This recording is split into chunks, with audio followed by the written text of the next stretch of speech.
Katika hii. My name is Wanyama Ogutu. I'm a student of Masters in Department of Fine Art. My area of specialization is in painting, and my area of research it was into material, whereby I was looking at the culture and the environmental material. Those are the areas of specialization. I want to really appreciate my supervisor for the good support that he has shown me. That has been so well, sir. I really appreciate you for this. I must say extending this also to the department for the support that they have accorded me. Thank you so much. This study, it is depicting the cultural aspect of the Swahili of Lamu using their natural plant pigment as the painting medium. Why? Because of these discourses about the culture, that the culture along the Lamu island, it is being eroded because of many factors. These factors comes like immigration, urbanization, and so many issues. Also another issue, it is about the utilization of their cultural material, which are not being well utilized by the artists along the coastal artists in Kenya. It is in this case that we decided actually to come up with this study so that we can be able to document this endangered culture along the coast of Lamu. And this time we say that we are going to use their own natural plants and pigment. It has been alluded by many scholars such as Abum, a trailblazers who have said that it is very important for scholars all over the world to actually preserve their culture. I want also to acknowledge that many Swahili scholars such as Katana, Halifa, they have also done some documentation, but for them they have used what you call a different mediums. So this study is now looking now at using now their own medium, their own resources, so that we can document this study. And for this, we developed 4 areas that carried us now to this study. I will allow you guys to work with me as we look at these 4 areas.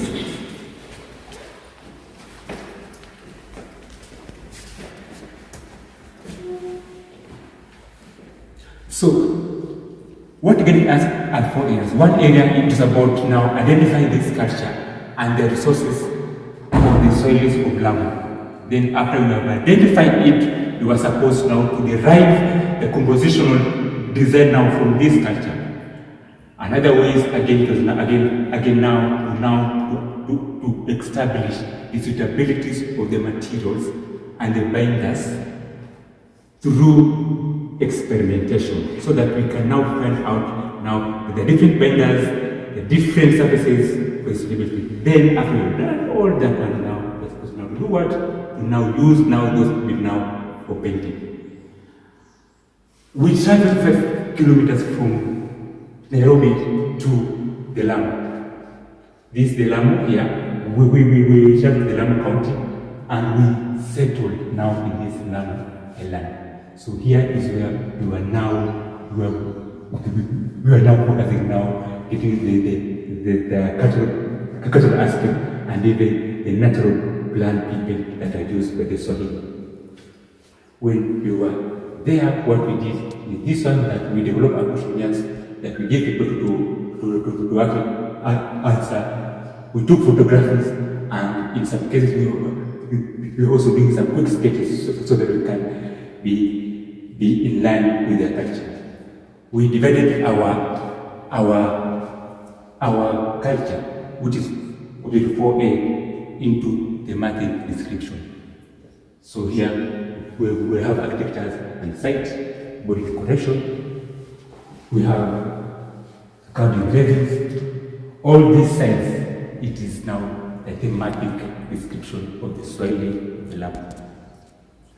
This table is very important, this table, because after we have indulged ourselves in Lamu, using questionnaires, asking questions, doing photography, we say, we came up, we discovered that we have much information. And for that one, we developed a paper which is called Preserving the Political Memories of the Soils of Lamu. This is a very deep ethnographic study that talks about this before-age. This place is very important, by the way. This place is important. This we are now, is now looking now at the material that we collected there. And we did it purposefully using a scientific botany method, whereby we're looking at the colors that the plants have. Examples, we have tomatoes there, we have hina, we have spinach, we have hibiscus, we have chia seed. One of the most important we should really understand is this one. This material, they have some cultural meaning. Like hibiscus. Hibiscus.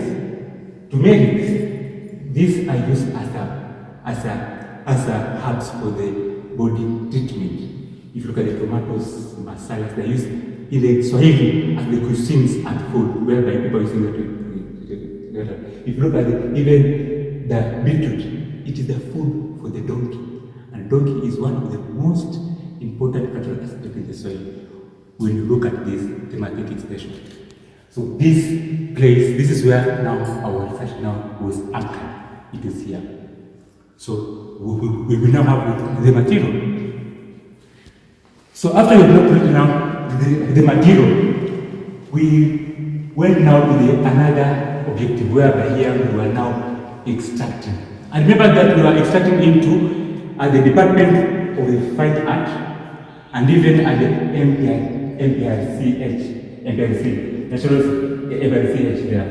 So we were doing two extractions. One for the studio, other one for the laboratory scientific method. For the studio, we were using a method called soaking. Soaking is a traditional ways that were used by Leonardo da Vinci, Michelangelo, Tommaso, and other artists to extract their painting.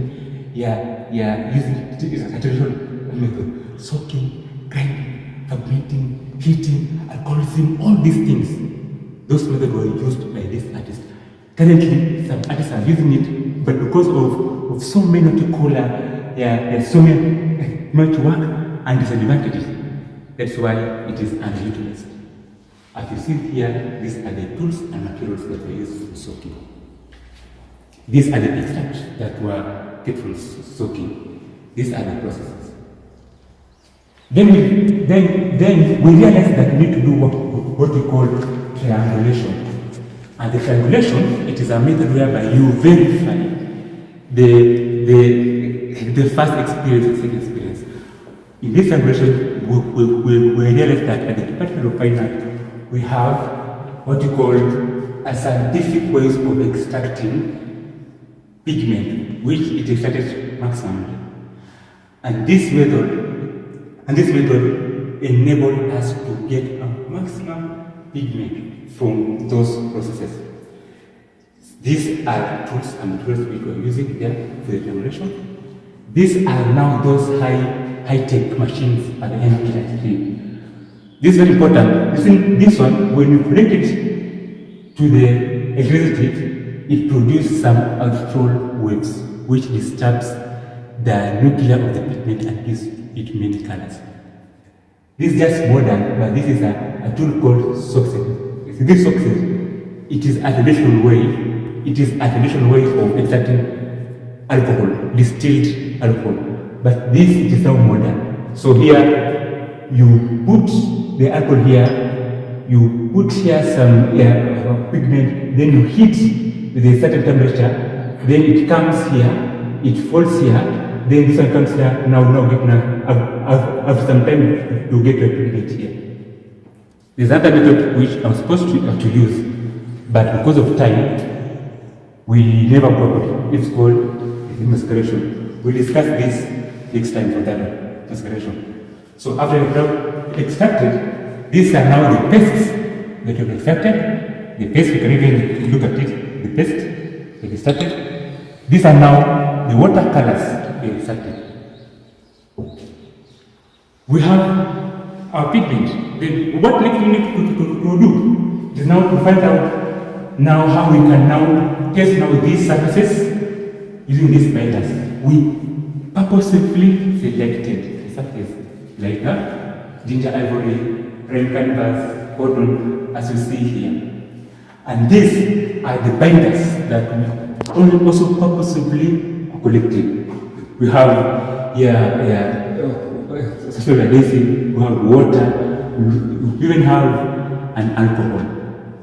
You can just take a tipsy. This is an alcohol. So these are now we even have some sugar and salt. And this is also sugar. So this is it vodka? What is it? Confirm.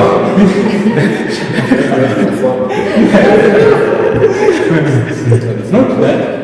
For the laboratory, there is an alcohol which is 99.9%. This is prohibited. Don't take it. Don't trade me. Don't take this. It's dangerous. But you can take a little alcohol to your stomach. So we have the surfaces, we have the binders. We went now to test. Now these are now the tests which we are testing. This test, different surfaces test. Different surfaces, these are golden solvent tests. Different surfaces, alcohol, you can see how it also work well. This also what you call a good test. These are now paste. These are watercolors. These are also paste. We will subject further research to find can we get an oil painting using pigment. It is possible. That one it is approved. So those are solution extraction, and those are solution extraction, and these are solution extraction. You can compare the difference. Now, for the artist to paint, you need to have a palette. For artist to paint, you need to have a palette because a palette is the one that gets a painter to paint. Without a palette, a painter will not paint. So these are some of the palettes which we develop now from the soaking and certification, and these are the palettes that we develop now in this study. We have watercolor palettes and we have what you call paste palettes. So after you have now have a palette as a painter, what we need to do? A painter needs to start creating using the palette and the subject that he has developed. So these are the stages for each and every painting, whereby you are deriving objective A, we create a conception, we do many sketches, and we come up with the painting. These are for each and every painting, and these are painting sketches. 20 sketches. Sketches are very important for the artist because it was bridging the gap between the Lamu, the soil of Lamu, and the artist interpretation. That's why sketches are very, very important for any artist doing anything. And again, sketches are also still growing. Now here we need to test about our fine art skills. In fine art, usually we discuss about what we call testing, about the techniques, we discuss about the total variation, the subject matter, the style, the surfaces, and the pigments. So these are now the tests which we are testing different styles, different techniques, different surfaces to see the pictorial. Can we get a pictorial of this Lamu Island using their own natural material? So these are the tests. This is very important because this is now the test of the reliability. This works because it has stayed for 8 months. That one is soaking, it was fading, that one it is combining, but this after 8 months. Do you have a hope, Dr. Vikiru? Just continue this side. This side. So you may now come now to this side. After having the hope that this painting can stay for more than 8 months. Yes.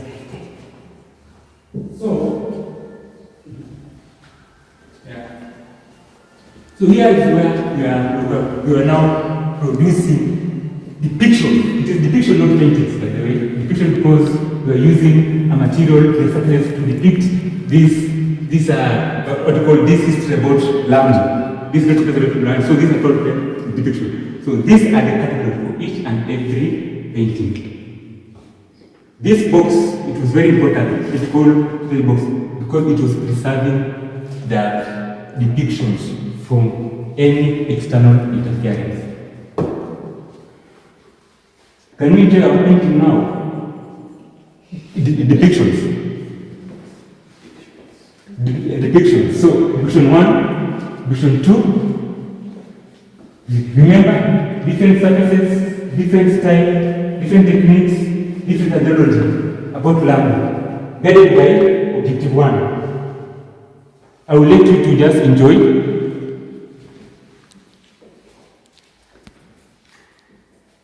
I want you to draw, please want to draw your attention to this, please. These two paintings. This very significant. This painting I used finger technique. This painting, it is a finger technique. That is a finger technique painting. This painting you see here, it's called Al-Hawakbar. This was done by nitric acid. And we framed because it was corrosive and starting to eat itself. Yes. It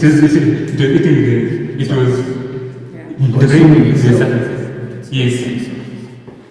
So another, a very good painting. This painting is different surfaces, and I was just depicting now what you call those, Sikuku, the soiling procession, Maulidi, in a simple time, using a technique called strokes and soaking, using alcohol and ethanol.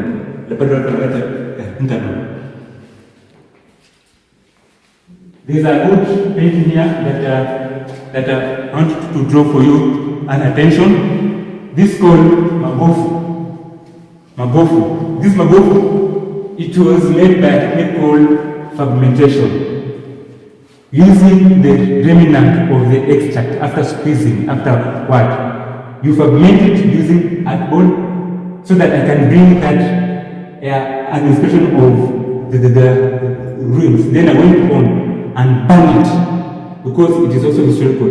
During the ruins, during this time, there were some wars and there was some burning, there are some many things. So this is a coral, part of the soil door that talks about Mabofu.